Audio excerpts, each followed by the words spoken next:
Shalom, salam berkat dari kami untuk pendengar sekalian. Saat ini pendengar akan diberkati dengan program Hari Ini Harinya Tuhan bagian yang ke-8.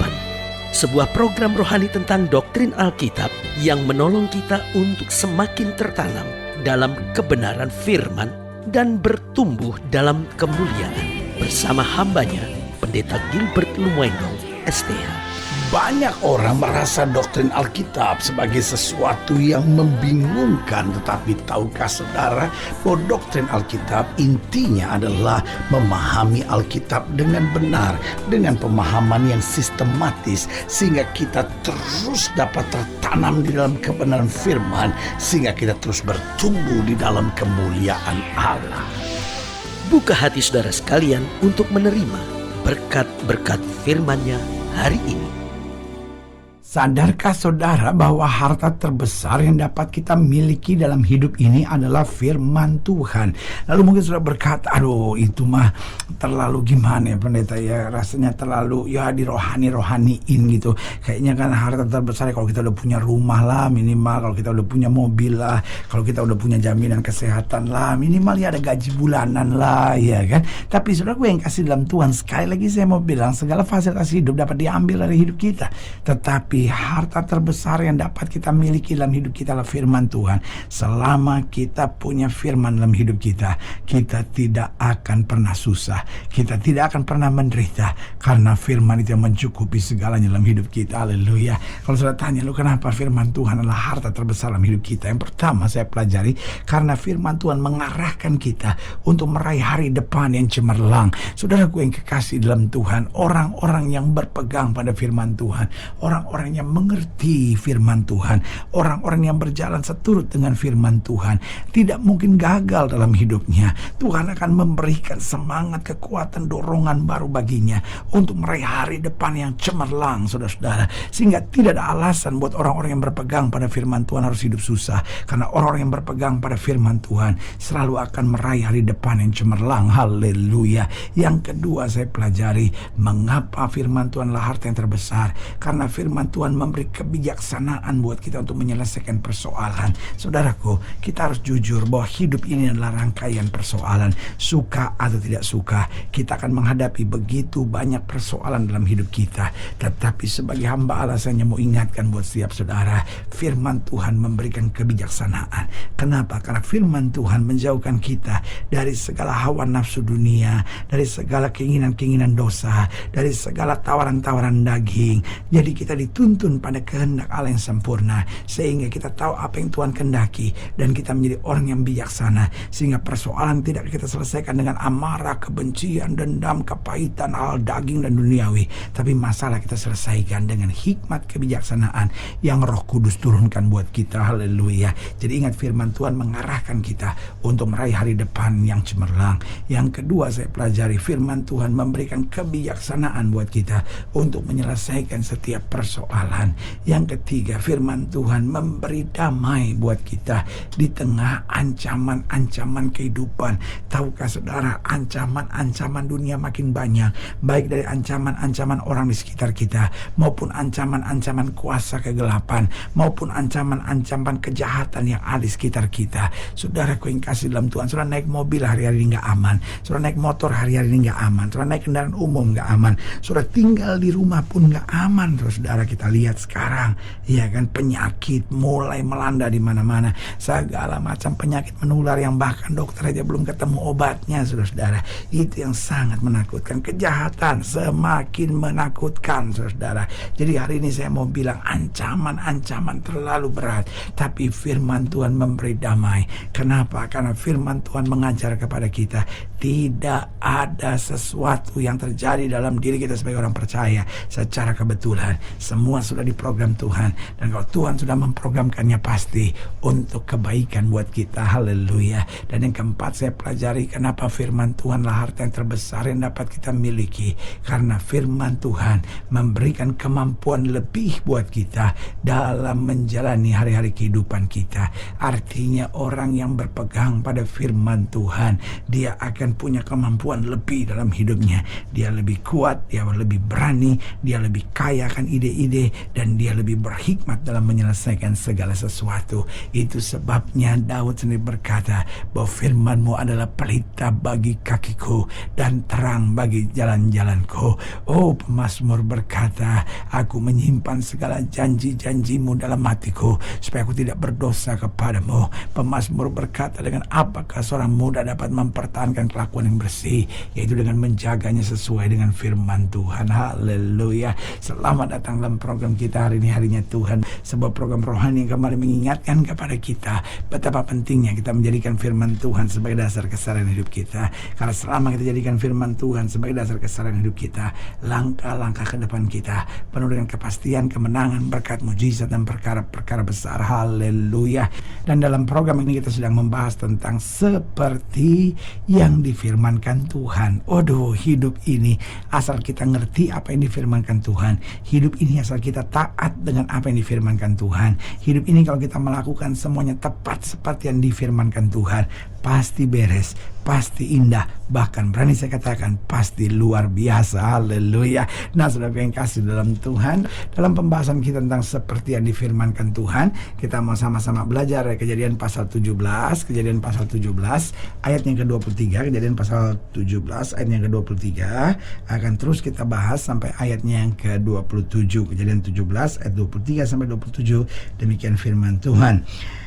Setelah itu Abraham memanggil Ismail anaknya dan semua orang yang lahir di rumahnya, juga semua orang yang dibelinya dengan uang, yakni setiap laki-laki dari isi rumahnya. Lalu ia mengerat kulit katan mereka pada hari itu juga seperti yang telah difirmankan Allah kepadanya. Abraham berumur 99 tahun ketika dikerat kulit katannya, dan Ismail anaknya berumur 13 tahun ketika dikerat kulit katannya.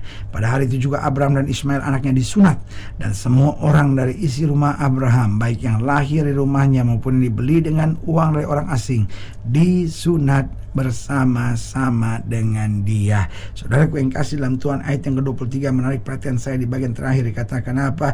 Lalu ia mengerat kulit katan mereka pada hari itu juga seperti yang telah difirmankan Allah kepadanya. Saudaraku yang kasih dalam Tuhan, zaman itu belum semodern hari ini, darah mengalir dan sakit, tetapi karena itu yang Tuhan suruh untuk perjanjian. Ingat, Yesus belum lahir, ingat Yesus belum disalibkan, sehingga darah manusia harus tertumpah untuk menebus dosa sebagai bagian perjanjian kesalahan manusia.